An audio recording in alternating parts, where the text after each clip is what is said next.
ಎಲ್ರಿಗೂ ನಮಸ್ಕಾರ. ಇಷ್ಟು ವರ್ಷ ಆದ್ಮೇಲೆ ಭೈರಾದೇವಿ ಸಿನಿಮಾ ರಿಲೀಸ್ ಆಗಿದೆ. ತುಂಬಾ ಒಳ್ಳೆ ರೆಸ್ಪಾನ್ಸ್ ಸಿಕ್ಕಿದೆ. ಒಂದು ನಿರ್ಮಾಪಕಿಯಾಗಿ, ಒಂದು ನಟಿಯಾಗಿ ಇದಕ್ಕಿಂತ ಸಂತೋಷದ ವಿಷಯ ನನಗೆ ಇನ್ನೇನು ಇಲ್ಲ. ಯಾವತ್ತು ಅದಕ್ಕೆ ನಾನು ಹೇಳೋದು, ಫಸ್ಟ್ ಡೇ ಫಸ್ಟ್ ಶೋ ನನ್ನ ಅಭಿಮಾನಿಗಳ ಜೊತೆ ಸಿನಿಮಾ ನೋಡಬೇಕು ಅಂತ ನಾನು ಯಾಕೆ ಹೇಳ್ತೀನಿ ಅಂದರೆ ಇದೇ ವಿಷಯಕ್ಕೆ. ಯಾಕಂದರೆ ನನಗೆ ಅವಾಗ ಅವ್ರ ರೆಸ್ಪಾನ್ಸ್ ಏನಿದೆ ಅಂತ ಗೊತ್ತಾಗುತ್ತೆ. ಸೊ ಇವತ್ತು ಅವ್ರ ರೆಸ್ಪಾನ್ಸ್ ಬಂದಿದೆ, ಭಾಳ ಖುಷಿ ಆಗ್ತಾ ಇದೆ. ನಾನೇನು ಹೇಳಿದ್ದೆ ಎಲ್ಲ ಕಡೆ ಕೇಳ್ತಾ ಇದ್ದಾರೆ, ಈ ಸಿನಿಮಾ ಆದ್ಮೇಲೆ ಮತ್ತೆ ಮಾಡಲ್ಲ ಅಂತ. ಖಂಡಿತವಾಗ್ಲೂ ನಾನು ಸಿನಿಮಾ ಮಾಡ್ತೀನಿ. ಯಾಕಂದರೆ ಈ ಸಿನಿಮಾ ನನಗೆ ನನ್ನನ್ನು ಇಷ್ಟಪಟ್ಟಿದ್ದಾರೆ, ಸಿನಿಮಾನೂ ಇಷ್ಟಪಟ್ಟಿದ್ದಾರೆ, ಅದ್ರಲ್ಲಿ ಬರೋಂಥ ಎಲ್ಲ ಪಾತ್ರಗಳನ್ನು ಇಷ್ಟಪಟ್ಟಿದ್ದಾರೆ. ಸೊ ಹಾಗಾಗಿ ನನ್ನ ಒಂದು ಭೈರಾದೇವಿ ಪಾರ್ಟ್ 2 ಕೂಡ ಬರ್ತಾ ಇದೆ ಮುಂದೆ. ಆದಷ್ಟು ಬೇಗ ಅದು ಕೂಡ ಅನೌನ್ಸ್ ಮಾಡ್ತೀನಿ ನಾನು. ಎಲ್ರಿಗೂ ನಮಸ್ಕಾರ. ಥ್ಯಾಂಕ್ ಯು ಎಲ್ಲರೂ ಇವತ್ತು ಬಂದು ನಮ್ಮ ಭೈರಾದೇವಿ ಸಿನಿಮಾಗೆ ಸಪೋರ್ಟ್ ಮಾಡಿದ್ದೀರಾ. ಈಗಾಗಲೇ ನೋಡಿದ್ರಿ ನೀವು ಎಷ್ಟು ಅದ್ಭುತವಾದ ಕೆಲಸ ರಾಧಿಕಾ ಮಾಡಿದ್ದಾರೆ ಸಿನಿಮಾನಲ್ಲಿ ಅಂತ. ನಾನು ಸುಮಾರು 10-15 ವರ್ಷ ಆದಮೇಲೆ ಥಿಯೇಟರ್ಗೆ ಇವತ್ತು ಪದಾರ್ಪಣೆ ಮಾಡಿರೋದು. ಅಂದರೆ ನನ್ನ ಸಿನಿಮಾ ಆಡಿಯನ್ಸ್ ಜೊತೆ ನೋಡೋಕೆ. ಅದಕ್ಕೆ ಕಾರಣ ರಾಧಿಕಾ ರವಿ ಫೋರ್ಸ್ ಮಾಡಿ ಬರಬೇಕು ಅಂತ ಹೇಳಿದ್ರು. ತುಂಬ ಖುಷಿ ಆಯಿತು ಬಂದಿರೋದಿಲ್ಲಿ. ಯಾಕಂದರೆ ಜನರ ರೆಸ್ಪಾನ್ಸ್ ನಮ್ಗೇನು ನೋಡೋಕ್ಕೆ ಸಿಗತ್ತೆ, ಅದು ಅದರ ಒಂದು ಏನಂದರೆ ಖುಷಿನೇ ಬೇರೆ. ಅದು ಎಕ್ಸ್ಪ್ಲೇನ್ ಮಾಡೋಕೆ ಸಾಧ್ಯವೇ ಇಲ್ಲ.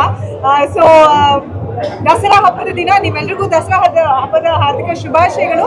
ಹಬ್ಬದ ದಿನ ದೇವಿ ಶಕ್ತಿ ಇರುವಂತಹ ಒಂದು ಒಳ್ಳೆ ಸಿನಿಮಾನ ರಾಧಿಕಾ ಜನರಿಗೋಸ್ಕರ, ಕನ್ನಡಿಗರಿಗೋಸ್ಕರ ತಂದಿದ್ದಾರೆ. ದಯವಿಟ್ಟು ನೀವೆಲ್ಲರೂ ಥಿಯೇಟ್ರಲ್ಲಿ ಬಂದು ಸಿನಿಮಾ ನೋಡಿ ಅವ್ರಿಗೆ ಸಪೋರ್ಟ್ ಮಾಡಿ. ಒಬ್ಬ ಕಲಾವಿದೆಯಾಗಿ ಅವ್ರು ಮಾಡಿರುವಂಥ ಕೆಲಸ ಅದ್ಭುತ ಅಂತಂದ್ರೆ, ಅದಕ್ಕಿಂತ ನಾನು ಬಹಳ ಹೆಮ್ಮೆ ಪಡುವಂಥ ವಿಷಯ, ಒಂದು ಹೆಣ್ಮಗಳು ನಿರ್ಮಾಣ ಮಾಡಿರೋದು. ಆಕೆಗೆ ಇನ್ನೂ 5-6 ಸಿನಿಮಾ ಅಲ್ಲ 10 ಸಿನಿಮಾ, ಹೆಚ್ಚೆಚ್ಚು ಸಿನಿಮಾಗಳು ಆಕೆ ಪ್ರೊಡ್ಯೂಸ್ ಮಾಡೋ ಥರ ಆಗಬೇಕು. ನಿಮ್ಮ ಆಶೀರ್ವಾದ ಇರಲಿ. ರಮೇಶ್ ಅವರು ನನ್ನ ಒಂದು ಜೋಡಿ ಇಷ್ಟಪಡೋ ನಿಮ್ಮೆಲ್ರಿಗೂ ಇದರಲ್ಲಿ ಒಂದು ಶಾಕು, ಟ್ವಿಸ್ಟು, ಟರ್ನ್ ಎಲ್ಲ ಇದೆ. ಸೊ ಅದು ಏನಂತ ನೀವು ಸಿನಿಮಾ ನೋಡಿದ್ರೆ ಗೊತ್ತಾಗುತ್ತೆ. ಈಗಾಗಲೇ ನೋಡಿದ್ದೀರಾ, ರಾಧಿಕಾ ನನ್ನ ತಂಗಿ ಪಾತ್ರ ಮಾಡಿರೋದು. ನಾವಿಬ್ರು ಅಕ್ಕ ತಂಗಿಯಾಗಿ ಸಿನಿಮಾದಲ್ಲಿ ಅಭಿನಯಿಸಿದೀವಿ. ಬಟ್ ಏನು ಎತ್ತ ಅನ್ನೋದನ್ನ ನೀವು ಸಿನಿಮಾ ಬಂದು ನೋಡಿ. ದಯವಿಟ್ಟು ನಮ್ಮ ಭೈರಾದೇವಿ ಸಿನಿಮಾನ ನೀವು ಸಪೋರ್ಟ್ ಮಾಡಿ ಅಂತ ಕೇಳ್ತೀನಿ. ಹಾಗೆ ಎಲ್ರಿಗೂ ದಸರಾ ಹಬ್ಬದ ಶುಭಾಶಯಗಳು. ಎಲ್ಲದಲ್ಲಿ ಯೂಸ್ ಮಾಡಿದ್ದು 200 ರೂಪೀಸ್ ನೋಟ್ ಎಲ್ಲಿ ಸಿಕ್ತು ಮ್ಯಾಮ್? ಅದು ಡೈರೆಕ್ಟರ್ ಕೇಳಬೇಕು. ಡೈರೆಕ್ಟರ್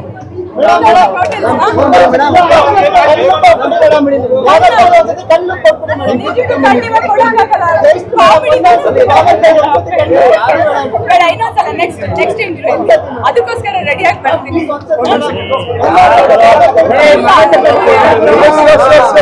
ನಾನು ಬರೀ ಈ ಸಿನಿಮಾದಲ್ಲಿ ನಾಯಕಿ ಮಾತ್ರ ಅಲ್ಲ, ನಿರ್ಮಾಪಕಿನೂ ಸಹ. ಎಷ್ಟೋ ದಿವಸದಿಂದ ಸರಿಯಾಗಿ ನಿದ್ದೆ ಕೂಡ ಮಾಡಿಲ್ಲ. ಆಲ್ಮೋಸ್ಟ್ 1 ವಾರ ಆಗಿದೆ. ಒಂದು ದಿನದಲ್ಲಿ 2 ಅವರ್ ಕೂಡ ಮಲ್ಗಕ್ಕೆ ನಮ್ಗೆ ಆಗ್ತಾ ಇಲ್ಲ, ನಿದ್ದೆ ಮಾಡಕ್ ಆಗ್ತಾ ಇಲ್ಲ. ಸೊ ಹಾಗಾಗಿ ಇವಾಗ ಕಣ್ಣು ನೋಡ್ಬಿಟ್ರೆ ಎಲ್ಲರಿಗೂ ಬೇಜಾರಾಗ್ಬಿಡುತ್ತೆ.